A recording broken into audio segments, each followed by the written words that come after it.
Hi friends, good morning all of you. इस video के माध्यम से मैं आप सभी को एक बहुत ही डिफरेंट तरह के ट्रांसलेशन को सिखाने वाला हूं। जैसा कि आप सभी जानते हैं कि बहुत सारे अवसरों पे हमें इस तरह के वाक्यों को बोलने का मौका मिलता है जब हम बोलते हैं अगर मेरा बस चले तो, अगर उसका बस चले तो, अगर उन लोगों का बस चले तो, अगर हम लोगों का बस चले तो इस तरह के वाक्यों को हम अंग्रेजी में कैसे अनुवाद करेंगे। तो इसी तरह के वाक्यों को अंग्रेजी में अनुवाद करने के लिए मैंने ये वीडियो बनाया है। तो आप इस वीडियो को अंत तक देखें ताकि आप भी सीख सके। तो इस तरह के वाक्यों को हम जब भी अंग्रेजी में अनुवाद करते हैं तो थोड़ा सा आपको ध्यान देना है कि जो पहला पार्ट होता है, जैसे मान लीजिए कि पहला है अगर मेरा बस चलता तो मैं आपके लिए चांद और तारे लाता।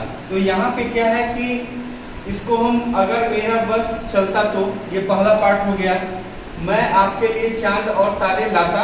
तो इसमें क्या है कि जब पहला पार्ट हम बनाते हैं तो उसका ये स्ट्रक्चर है। सबसे पहले हम इफ का प्रयोग करते हैं, उसके बाद सब्जेक्ट का प्रयोग करते हैं और सब्जेक्ट के हिसाब से हम हैज, अगर सिंगुलर है तो हैज या प्लूरल है तो हैव का प्रयोग करते हैं और उसके बाद पॉजेसिव केस का प्रयोग करते हैं और उसके बाद वे।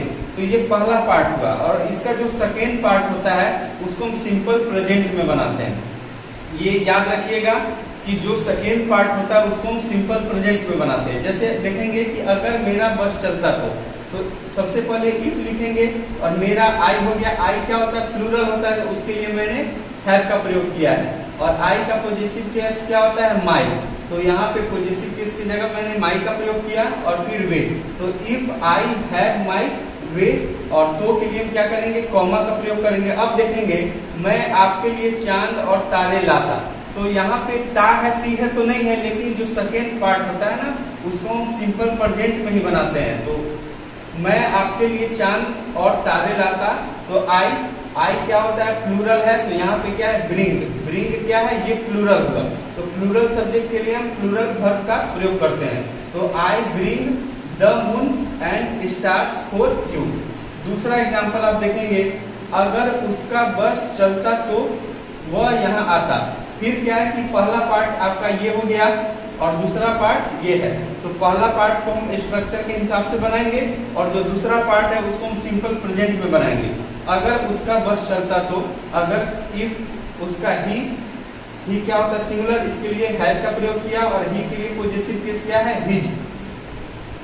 हिज वे कॉमा वह यहाँ आता। तो इसको हम सिंपल प्रेजेंट में बनाएंगे। तो ही क्या है? हमारा थर्ड पर्सन सिंगुलर नंबर है और हम जानते हैं कि थर्ड पर्सन सिंगुलर नंबर के साथ हम वर्ब में एस या एस का प्रयोग करते हैं।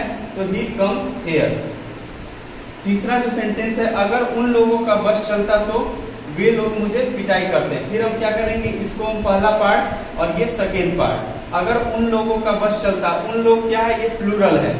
इफ दे हैव, और दे के लिए पॉजेसिव केस क्या होगा? दियर, क्योंकि दे प्लूरल है तो इसका प्लूरल का पॉजेसिव केस दे का क्या होता है? दियर वे कॉमा और वे लोग मुझे पिटाई करते हैं। इसको हम सिंपल प्रेजेंट में बनाएंगे। दे क्या है? दे हमारा प्लूरल होता है और हम जानते हैं कि वर्ब अपने मेन फॉर्म में क्या होता है? प्लूरल होता है। तो इसलिए हम यहाँ पे बीट लिखेंगे, दे बीट मी। चौथा एग्जाम्पल देखेंगे, अगर मेरा बस चलता तो मैं आपको पलकों पे बैठाता। इसमें भी हम क्या करेंगे? पहला पार्ट ये हो गया, दूसरा पार्ट ये हो गया। पहला पार्ट को हम स्ट्रक्चर के हिसाब से बनाएंगे। अगर मेरा बस चलता तो, इफ मेरा आई प्लूरल होता है, हैव लिखेंगे और आई का पॉजेसिव केस क्या होता है? My. If I have my way comma मैं आपको पलकों पे बैठाता। I have you above all. Above all का मतलब क्या होता है? सर्वे सर्वा, यानी कि पलकों पे बैठाने के अर्थ में भी हम इसका प्रयोग करते हैं। 5 नंबर पे है, अगर उसका बस चलता तो वह यहाँ आता।